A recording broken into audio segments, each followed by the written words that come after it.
श्री सुब्रह्मण्यो देवता श्री सुब्रह्मण्यस्वामी देवता परिपूर्ण अनुग्रह प्रसादेन सर्वारिष्ट निवारण सर्वाभीष्ट सिद्ध्यर्थम् आयुरारोग्याभिविद्या उद्योग ऐश्वर्याभिवृद्ध्यर्थम् जपे विनियोगः।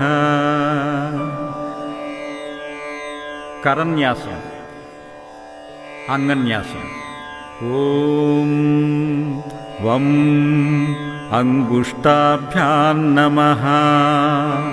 ओम चं तर्जनीभ्यां नमः। ओम बम मध्यमाभ्यां नमः।